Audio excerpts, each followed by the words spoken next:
हाँ जी स्टूडेंट्स पिछले बेटे टॉपिक 'ਚ ਆਪਾਂ ਕੀਤਾ ਸੀ ਨਾ violence against woman in India so ਉਹਦਾ ਹੀ ਕੁਝ ਅੱਗੇ ਪੋਰਸ਼ਨ ਹੈ following facts throw lights on the seriousness of the issues of violence against women in India means ਔਰਤਾਂ ਦੇ ਨਾਲ ਹੋ ਰਹੀ ਹਿੰਸਾ ਜਿਹੜੀ ਹੈਗੀ ਆ ਉਹਦੇ ਕੁਝ ਫੈਕਟਸ ਨੇ ਜਿਹਦਾ ਡਾਟਾ ਮੈਂ ਅੱਗੇ ਆਪਣੇ ਨਾਲ ਸ਼ੇਅਰ ਕਰ ਰਹੀ ਹਾਂ Number 1, every 6 hours, a young married woman is beaten to death, burnt, and driven to the suicide in India. Means ਹਰ 6 ਘੰਟੇ ਵਿੱਚ ਅਗਰ ਆਪਾਂ ਇੰਡੀਆ ਦਾ ਡਾਟਾ ਕਲੈਕਟ ਕਰੀਏ ਤਾਂ ਹਰ 6 ਘੰਟੇ ਦੇ ਵਿੱਚ ਇੱਕ ਵਿਆਹੀ ਹੋਈ ਮਹਿਲਾ ਜਾਂ ਤਾਂ ਜਿਹੜੀ ਹੈਗੀ ਹੈ ਮਾਰਕੁੱਟ ਦਾ ਸ਼ਿਕਾਰ ਹੁੰਦੀ ਹੈ, ਉਹਦੀ ਡੈਥ ਹੁੰਦੀ ਹੈ ਜਲਾਉਣ ਦੇ ਨਾਲ, ਕੁੱਟਣ ਦੇ ਨਾਲ, ਜਾਂ ਫਿਰ ਉਸ ਨੂੰ ਫੋਰਸ ਕੀਤਾ ਜਾਂਦਾ ਹੈ। ਇਹੋ ਜਿਹੇ ਸਰਕਮਸਟਾਂਸਿਸ ਬਣਾਏ ਜਾਂਦੇ ਨੇ ਕਿ ਤਾਂ ਕਿ ਉਹ ਸੁਸਾਈਡ ਕਮਿਟ ਕਰ ਲਵੇ।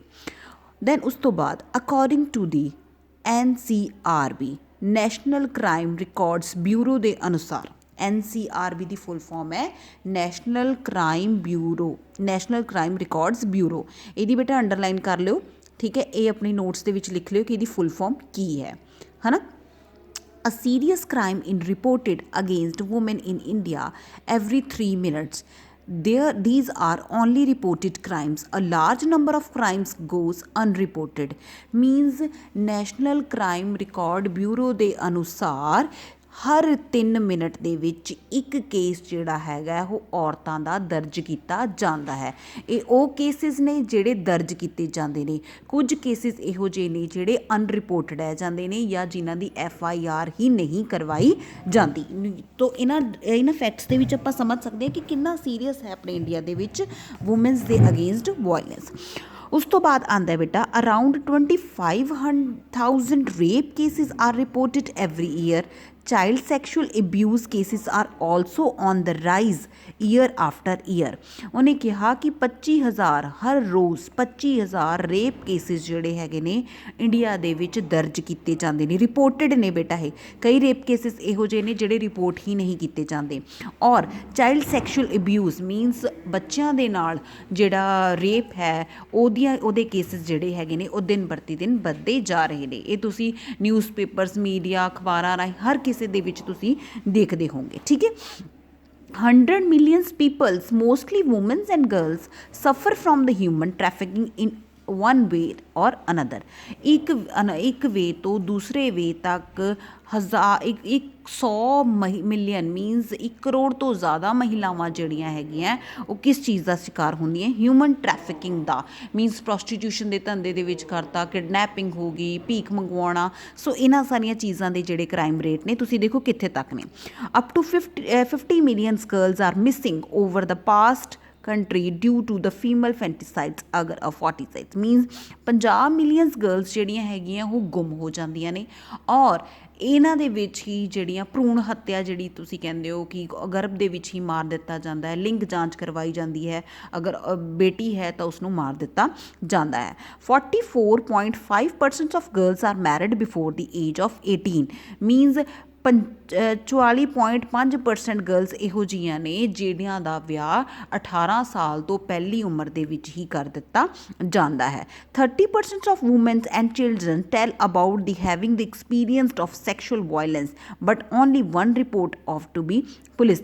30% ਤੋਂ ਜ਼ਿਆਦਾ ਜਿਹੜੇ ਹੈਗੇ ਨੇ ਉਹ ਸੈਕਸ਼ੂਅਲ ਵਾਇਲੈਂਸ ਹੁੰਦੀ ਹੈ, ਸੈਕਸ਼ੂਅਲ ਵਾਇਲੈਂਸ ਦਾ ਸ਼ਿਕਾਰ ਹੁੰਦੇ ਨੇ, ਲੇਕਿਨ 30% ਦੇ ਵਿੱਚੋਂ ਓਨਲੀ 1% ਕੇਸ ਜਿਹੜੇ ਹੈਗੇ ਨੇ ਉਹ ਰਿਪੋਰਟ ਕੀਤੇ ਜਾਂਦੇ ਨੇ, ਠੀਕ ਹੈ। ਸੋ ਇਹ ਬੇਟਾ ਫੈਕਟ ਸੀ, ਡਾਟਾ ਸੀ ਕਿ ਦੇਖੋ ਇੰਡੀਆ ਦੇ ਵਿੱਚ ਵੂਮਨਸ ਦੇ ਅਗੇਂਸਟ ਜਿਹੜਾ ਵਾਇਲੈਂਸ ਹੈ ਉਹ ਕਿੰਨਾ ਕੁ ਜ਼ਿਆਦਾ ਦੇਖ ਲਓ ਸੀਰੀਅਸ ਹੁੰਦਾ ਜਾ ਰਿਹਾ ਹੈ। ਉਸ ਤੋਂ ਬਾਅਦ ਆਪਾਂ ਪੜ੍ਹਦੇ ਹਾਂ ਬੇਟਾ various farm of violence against woman in India. ਔਰਤਾਂ ਦੇ ਲਈ, ਔਰਤਾਂ ਦੇ ਪੈਦਾ ਹੋਣ ਤੋਂ ਪਹਿਲਾਂ ਤੋਂ ਲੈ ਕੇ, ਬੱਚਿਆਂ ਦੇ ਪੈਦਾ ਹੋਣ ਤੋਂ ਪਹਿਲਾਂ ਤੋਂ ਲੈ ਕੇ ਉਹਨਾਂ ਦੀ ਓਲਡ ਏਜ ਤੱਕ, ਡੈਥ ਤੱਕ, ਮਤਲਬ ਉਹਨਾਂ ਦੇ ਨਾਲ ਹਰ ਸਟੇਜ ਦੇ ਉੱਤੇ ਵਾਇਲੈਂਸ ਹੁੰਦੀ ਹੈ। ਉਹ ਕਿਹੜੀਆਂ ਸਟੇਜਸ ਨੇ? Now we are discuss about that. Number 1 ਉਸ ਤੋਂ ਪਹਿਲਾਂ ਆਉਂਦੀ ਹੈ ਪ੍ਰੀਟੈਂਟਲ ਏਜ। ਪ੍ਰੀਐਂਟਲ ਏਜ ਹੁੰਦੀ ਹੈ ਡਿਊਰਿੰਗ ਪ੍ਰੈਗਨੈਂਸੀ। ਜਦੋਂ ਪ੍ਰੈਗਨੈਂਟ ਇੱਕ ਵੂਮਨ ਹੁੰਦੀ ਹੈ ਤਾਂ ਉਦੋਂ ਉਹਨੂੰ ਕਿਹੜੀਆਂ ਵਾਇਲੈਂਸ ਦਾ ਸਾਹਮਣਾ ਕਰਨਾ ਪੈਂਦਾ ਹੈ? Number 1 neglect or to the pregnant woman, मतलब ਕਿਸੇ ਪ੍ਰੈਗਨੈਂਟ ਵੂਮਨ ਨੂੰ ਨਕਾਰਿਆ ਜਾਂਦਾ ਹੈ, ਖਿਆਲ ਨਹੀਂ ਰੱਖਿਆ ਜਾਂਦਾ। ਫੀਮੇਲ ਫੋਰਟੀਸਾਈਡ ਮੀਨਸ ਫੀਮੇਲ ਫੋਰਟੀਸਾਈਡ ਦਾ ਮਤਲਬ ਹੈ ਕਿ ਲਿੰਗ ਜਾਂਚ ਕਰਵਾਈ ਜਾਂਦੀ ਹੈ ਇੱਕ ਔਰਤ ਦੀ, ਇੱਕ ਪ੍ਰੈਗਨੈਂਟ ਔਰਤ ਦੀ। ਇਹਦੇ ਵਿੱਚ ਬੇਟਾ 2 ਸਟੇਜਿਸ ਨੇ, ਇੱਕ ਤਾਂ ਉਹਦੇ ਉੱਤੇ ਅਤਿਆਚਾਰ ਹੋ ਰਿਹਾ ਜਿਹੜੀ ਮਾਂ ਦਾ ਲਿੰਗ ਜਾਂਚ ਕਰਵਾਈ ਜਾ ਰਹੀ ਹੈ, ਅਤੇ ਦੂਜਾ ਉਹ ਜਿਹੜੀ ਗਰਭ ਦੇ ਵਿੱਚ ਅਗਰ ਬੇਟੀ ਹੈ ਤਾਂ ਉਸ ਨੂੰ ਭਰੂਣ ਹੱਤਿਆ ਦਾ ਸ਼ਿਕਾਰ ਹੋਣਾ ਪੈਂਦਾ ਹੈ। ਠੀਕ ਹੈ, ਉਸ ਤੋਂ ਬਾਅਦ ਆਉਂਦੀ ਹੈ ਇਨਫੈਂਸੀ। ਇਨਫੈਂਸੀ ਆਉਂਦੀ ਹੈ ਵੈਨ ਯੂ ਆਰ ਬੇਬੀ, ਜਦੋਂ ਤੁਸੀਂ ਛੋਟੀ ਬੱਚੀਆਂ ਹੁੰਦੀਆਂ ਹੋ। ਨੰਬਰ 1 ਫੀਮੇਲ ਇਨਫੈਂਟੀਸਾਈਡ, ਮਾਰ ਦਿੱਤਾ ਜਾਂਦਾ ਹੈ, ਪੈਦਾ ਹੋਣ ਤੋਂ ਬਾਅਦ ਮਾਰ ਦਿੱਤਾ ਜਾਂਦਾ ਹੈ ਨਾ। ਕਈ ਪੈਦਾ ਹੋਣ ਤੋਂ ਪਹਿਲਾਂ ਮਾਰ ਦਿੱਤਾ ਜਾਂਦਾ, ਅਗਰ ਲਿੰਗ ਜਾਂਚ ਨਹੀਂ ਹੋ ਪਾਈ ਤਾਂ ਪੈਦਾ ਹੋਣ ਤੋਂ ਬਾਅਦ ਅਗਰ ਬੇਟੀ ਦਾ ਪਤਾ ਲੱਗਿਆ ਤਾਂ ਉਹਨੂੰ ਮਾਰ ਦਿੱਤਾ ਜਾਂਦਾ ਹੈ। ਉਸ ਤੋਂ ਬਾਅਦ ਹੈ differentiate poor treatment to the females, ਮਤਲਬ ਕਿ ਘਰ ਦੇ ਵਿੱਚ ਹੀ ਅਗਰ ਇੱਕ ਬੇਟਾ ਹੈ ਤਾਂ ਬੇਟੀ ਹੈ। ਬਹੁਤ ਸਾਰੇ ਪਰਿਵਾਰ ਜਿਹੜੇ ਹੈਗੇ ਨੇ, ਅੱਜ ਜ਼ਮਾਨਾ ਬਦਲ ਚੁੱਕਿਆ, ਮਾਡਰਨਿਜ਼ਮ ਅਸੀਂ ਕਹਾਉਂਦੇ ਹਾਂ, ਸਿਵਲਾਈਜ਼ਡ ਪਰਸਨ ਕਹਾਉਂਦੇ ਹਾਂ, ਬਟ ਇਹਦੇ ਵਿੱਚ ਕੀ ਹੈ ਕਿ ਬਹੁਤ ਸਾਰੀ ਜਗ੍ਹਾਵਾਂ ਬੇਟਾ ਇਹੋ ਜਿਹੀਆਂ ਨੇ ਜਿੱਥੇ ਮੁੰਡਾ ਔਰ ਕੁੜੀ ਦੇ ਵਿੱਚ ਅੱਜ ਵੀ ਫਰਕ ਕੀਤਾ ਜਾਂਦਾ ਹੈ, ਜਿੱਥੇ ਗਰਲਸ ਨੂੰ ਜਿਹੜੀ ਹੈਗੀ ਹੈ as comparison to the boy poor treatment ਦਿੱਤੀ ਜਾਂਦੀ ਹੈ, ਖਾਣਾ ਪੀਣ ਦਾ ਧਿਆਨ ਨਹੀਂ ਰੱਖਿਆ ਜਾਂਦਾ, ਉਹਦਾ ਮਾਰਿਆ ਕੁੱਟਿਆ ਜਾਂਦਾ ਹੈ। ਸੋ ਇਸ ਤਰ੍ਹਾਂ ਦੇ ਜਿਹੜੇ ਕੇਸਿਸ ਨੇ ਆਪਣੇ ਆਉਂਦੇ ਨੇ। ਉਸ ਤੋਂ ਬਾਅਦ ਆਉਂਦਾ ਬੇਟਾ ਚਾਈਲਡਹੁੱਡ ਮੀਨਸ ਬਚਪਨ ਦੇ ਵਿੱਚ ਉਹਨਾਂ ਦੇ ਨਾਲ ਕਿਹੋ ਜਿਹਾ, ਜਦੋਂ ਸਪੋਜ਼ ਕਰੋ ਬੇਟੀ ਪੈਦਾ ਵੀ ਹੋ ਗਈ, ਠੀਕ ਹੈ, ਬੜੀ ਵੀ ਹੋ ਗਈ, ਤਾਂ ਉਦੋਂ ਉਹਦੇ ਨਾਲ ਕਿਹੋ ਜਿਹਾ ਵਿਤਕਰਾ ਕੀਤਾ ਜਾਂਦਾ, ਮਤਲਬ ਸੈਕਸ਼ੂਅਲ ਅਬਿਊਜ਼। ਸੈਕਸ਼ੂਅਲ ਅਬਿਊਜ਼ ਜਾਣਦੇ ਹੋ ਨਾ, ਛੋਟੇ ਬੱਚਿਆਂ ਦੇ ਨਾਲ ਰੇਪ ਕੀਤਾ ਜਾਂਦਾ ਬਚਪਨ ਦੇ ਵਿੱਚ, ਵਿਆਹ ਦਿੱਤਾ ਜਾਂਦਾ 18 ਸਾਲ ਤੋਂ ਪਹਿਲਾਂ ਹੀ, ਚਾਈਲਡ ਮੈਰਿਜ ਕਰ ਦਿੱਤੀ ਜਾਂਦੀ ਹੈ। ਚਾਈਲਡ ਪ੍ਰੋਸਟੀਟਿਊਸ਼ਨ, ਦਲਾਲੀ ਦੇ ਧੰਦੇ ਦੇ ਵਿੱਚ, ਮਤਲਬ ਕਿ ਪ੍ਰੋਸਟੀਟਿਊਸ਼ਨ ਦਾ ਮਤਲਬ ਸਮਝਦੇ ਹੋ ਤੁਸੀਂ, ਮੀਨਸ ਜਿਹੜੀਆਂ ਧੰਦਾ ਕਰਨ ਵਾਲੀਆਂ ਔਰਤਾਂ ਹੁੰਦੀਆਂ ਨੇ ਉਹਨਾਂ ਦੇ ਲਈ ਜਿਹੜਾ ਹੈਗਾ ਉੱਥੇ ਭੇਜ ਦਿੱਤਾ ਜਾਂਦਾ ਹੈ। ਤੁਸੀਂ ਬੇਟਾ ਕਈ ਦੇਖਿਆ ਹੋਏਗਾ TV ਚੈਨਲਸ ਦੇ ਵਿੱਚ, ਦੇਖਿਆ ਹੋਏਗਾ ਕ੍ਰਾਈਮ ਪੈਟਰੋਲ, ਸਾਵਧਾਨ ਇੰਡੀਆ, ਇਹੋ ਜਿਹੇ ਸੀਰੀਅਲਸ ਜਿਹੜੇ ਭਰੇ ਪਏ ਨੇ ਇਹਨਾਂ ਚੀਜ਼ਾਂ ਦੇ ਨਾਲ। ਤੁਸੀਂ ਕੋਈ ਵੀ ਮੈਗਜ਼ੀਨਸ, ਕੋਈ ਵੀ ਅਖਬਾਰ ਉਠਾ ਕੇ ਦੇਖ ਲਓ, ਕੋਈ ਨਾ ਕੋਈ ਕਿਤੇ ਨਾ ਕਿਤੇ ਕਿਸੇ ਨਾ ਕਿਸੇ ਤਰ੍ਹਾਂ ਦਾ ਕੇਸ ਜਿਹੜਾ ਹੈਗਾ ਉਹ ਕਿਤੇ ਨਾ ਕਿਤੇ ਵੂਮੈਨ ਦੇ ਲਈ ਜਿਹੜੀ ਵਾਇਲੈਂਸ ਹੈ ਉਸ ਨੂੰ ਬਿਆਨ ਕਰਦਾ ਹੈ। ਠੀਕ ਹੈ, ਉਸ ਤੋਂ ਬਾਅਦ ਆਉਂਦਾ ਹੈ ਬੇਟਾ ਚਾਈਲਡ ਟਰੈਫਿਕਿੰਗ। ਚਾਈਲਡ ਟਰੈਫਿਕਿੰਗ ਦਾ ਮਤਲਬ ਕਿਡਨੈਪਿੰਗ ਕਰਕੇ ਬੱਚਿਆਂ ਤੋਂ ਭੀਖ ਮੰਗਵਾਉਣਾ, ਕੰਮ ਕਰਵਾਉਣਾ, ਇਸ ਤਰ੍ਹਾਂ ਦੇ ਕੰਮ ਕਰਵਾਉਣਾ। Different treatment to the female children, ਜਿਹੜਾ ਡਿਫਰੈਂਟ ਟਰੀਟਮੈਂਟ ਮੈਂ ਆਪਾਂ ਨੇ ਪਹਿਲਾਂ ਹੀ ਵੀ ਗੱਲ ਕੀਤੀ ਕਿ ਬਚਪਨ ਦੇ ਵਿੱਚ ਔਰਤਾਂ ਦੇ ਲਈ ਜਾਂ ਬੱਚਿਆਂ ਦੇ ਨਾਲ ਵਿਤਕਰਾ ਕਰਨਾ, ਬੱਚਿਆਂ ਦੇ ਨਾਲ ਉਹਨੂੰ ਡਾਈਟ ਪ੍ਰੋਪਰ ਨਾ ਦੇਣਾ, ਸਕੂਲ ਨਾ ਭੇਜਣਾ, ਇਹ ਸਾਰੀਆਂ ਚੀਜ਼ਾਂ ਜਿਹੜੀਆਂ ਹੈਗੀਆਂ ਇਹ ਕੀਤੀਆਂ ਜਾਂਦੀਆਂ ਨੇ, ਹੈ ਨਾ। ਪੜ੍ਹਾਉਣ ਉਹਨਾਂ ਨੂੰ ਐਜੂਕੇਸ਼ਨ ਨਾ ਦੇਣਾ, ਘਰੇ ਕੰਮ ਕਰਵਾਉਣਾ, ਕੀ ਕਰਨਗੀਆਂ ਕੁੜੀਆਂ ਨੇ ਪੜ੍ਹ ਕੇ, ਹੈ ਨਾ। ਸੋ ਉਸ ਤੋਂ ਬਾਅਦ ਆਉਂਦੀ ਹੈ ਬੇਟਾ ਅਡੋਲੈਸੈਂਸ ਹੁੰਦੀ ਹੈ 13 ਸਾਲ ਤੋਂ 17 ਸਾਲ ਦੀ ਉਮਰ ਤੱਕ। ਉਦੋਂ ਕੀ ਹੁੰਦਾ ਹੈ, ਸਟੋਲਿੰਗ, ਮੋਲੈਸਟੇਸ਼ਨਸ, ਈਵ ਟੀਜ਼ਿੰਗ, ਛੇੜਖਾਨੀਆਂ, ਸੜਕ 'ਤੇ ਜਾਂਦੀ ਹੋਈ ਕੁੜੀ ਨੂੰ ਛੇੜਨਾ, ਈਵ ਟੀਜ਼ਿੰਗ ਕਰਨਾ, ਗੰਦੇ ਕਮੈਂਟ ਪਾਸ ਕਰਨਾ, ਰੇਪ ਕੇਸਿਸ ਆ ਗਿਆ, ਹੈ ਨਾ, ਗੈਂਗ ਰੇਪ ਹੋਣਾ, ਇੱਕ ਜਣਾ ਰੇਪ ਕਰਦਾ, ਬਹੁਤ ਸਾਰੇ ਲੋਕ ਰੇਪ ਦਾ ਸ਼ਿਕਾਰ, ਮਤਲਬ ਬੋਲਦੇ ਹੋਏ ਵੀ ਅਜੀਬ ਲੱਗਦਾ ਹੈ, ਸੁਣਨ 'ਚ ਅਜੀਬ ਲੱਗਦਾ ਹੈ ਕਿ ਹਾਊ, ਮਤਲਬ ਕੋਈ ਇਨਸਾਨ ਜਾਂ ਕੋਈ ਇੱਕ ਸਿਵਲਾਈਜ਼ਡ ਪਰਸਨ ਇੰਡੀਆ ਦੇ ਵਿੱਚ, ਇੰਡੀਆ ਵਰਗੀ ਕੰਟਰੀ ਜਿੱਥੇ ਅਸੀਂ ਸੰਤਾਂ ਦੀ ਕੰਟਰੀ ਕਹਿੰਦੇ ਹਾਂ, ਸੂਫੀਆਂ ਦੀ ਕੰਟਰੀ ਕਹਿੰਦੇ ਹਾਂ, ਉਹੀ ਜਿਹੀ ਉੱਦਾਂ ਦੀ ਕੰਟਰੀਜ਼ ਦੇ ਵਿੱਚ ਇਹੋ ਜਿਹੀਆਂ ਚੀਜ਼ਾਂ ਹੋਣੀਆਂ ਮੀਨਸ ਕਿਤੇ ਨਾ ਕਿਤੇ ਸ਼ਰਮ ਵਾਲੀ ਗੱਲ ਹੈ ਸਾਡੇ ਲਈ ਵੀ। ਉਸ ਤੋਂ ਬਾਅਦ ਹੈ ਸੈਕਸ਼ੂਅਲ ਹਰਾਸਮੈਂਟ, ਹੈ ਨਾ, ਅਤੇ ਉਸ ਤੋਂ ਬਾਅਦ ਹੈ ਪ੍ਰੋਸਟੀਟਿਊਸ਼ਨ ਦਾ ਧੰਦਾ, ਟਰੈਫਿਕਿੰਗ ਦਾ ਧੰਦਾ, ਕਿਡਨੈਪਿੰਗ, ਅਡੋਪਸ਼ਨ, ਫੋਰਸ ਮੈਰਿਜਸ, ਜਲਦੀ ਵਿਆਹ ਕਰਦੇ ਨੇ। ਸੋ ਮਤਲਬ ਦੇਰ ਆਰ ਸੋ ਮੈਨੀ kind of violence against in India, ਹੈ ਨਾ। ਉਸ ਤੋਂ ਬਾਅਦ ਆਉਂਦੇ ਆ ਬੇਟਾ ਯੂਥ, ਜਿਹੜੀ 17 ਸਾਲ ਤੋਂ ਉੱਪਰ ਏਜ, ਉਹਦੇ ਵਿੱਚ ਵੀ ਸੇਮ ਆਊਗਾ ਬੇਟਾ, ਫੋਰਸ ਮੈਰਿਜ, ਜਲਦੀ ਮੈਰਿਜ ਕਰ ਦੇਣਾ ਕੁੜੀ ਦੀ ਇੱਛਾ ਦੇ, ਜੇ 18 ਸਾਲ ਤੋਂ ਪਹਿਲਾਂ ਹੈ ਤਾਂ ਚਾਈਲਡ ਮੈਰਿਜ, ਜੇ 18 ਸਾਲ ਤੋਂ ਬਾਅਦ ਹੈ ਤਾਂ ਜਾਂ ਤਾਂ ਉਹਦੀ ਜ਼ਬਰਦਸਤੀ ਸ਼ਾਦੀ ਕਰ ਦੇਣਾ ਜਾਂ ਉਹਦੀ ਇੱਛਾ ਦੇ ਵਿਰੁੱਧ ਉਹਦਾ ਵਿਆਹ ਕਰ ਦੇਣਾ। ਡੋਮੈਸਟਿਕ ਵਾਇਲੈਂਸ, ਕਦੇ ਦਹੇਜ ਦਾ ਸ਼ਿਕਾਰ ਹੁੰਦੀ ਹੈ, ਦਹੇਜ ਦੇ ਲਈ ਜਲਾ ਦਿੱਤਾ ਜਾਂਦਾ ਹੈ, ਘਰੇ ਹਸਬੈਂਡ ਅਗਰ ਨਸ਼ੇੜੀ ਹੈ, ਹਸਬੈਂਡ ਅਗਰ ਕੋਈ ਕੰਮ ਨਹੀਂ ਕਰਦਾ, ਕੁੱਟਦਾ ਮਾਰਦਾ ਔਰਤ ਨੂੰ, ਉਹਨਾਂ ਦਾ ਸ਼ਿਕਾਰ, ਬੱਚੇ, ਮੀਨਸ ਬਹੁਤ ਸਾਰੀ ਡੋਮੈਸਟਿਕ ਵਾਇਲੈਂਸ ਜਿਹੜੀ ਹੈਗੀ ਆ। ਫੋਰਸ ਪ੍ਰੈਗਨੈਂਸੀ, ਜ਼ਬਰਦਸਤੀ ਪ੍ਰੈਗਨੈਂਟ ਕਰਨਾ, ਜਿਵੇਂ ਸਪੋਜ਼ ਕਰੋ 3 ਕੁੜੀਆਂ ਨੇ, 3 ਕੁੜੀਆਂ ਤੋਂ ਬਾਅਦ ਫਿਰ ਇਸ ਆਸ ਦੇ ਵਿੱਚ ਕੀ ਪਤਾ ਅਗਲਾ ਬੇਟਾ ਹੋ ਜਾਏ ਤਾਂ ਉਹਨੂੰ ਫੋਰਸ ਪ੍ਰੈਗਨੈਂਟ ਕਰ ਦੇਣਾ। ਡੋਰੀ, ਦਹੇਜ ਪ੍ਰਥਾ, ਹੈ ਨਾ।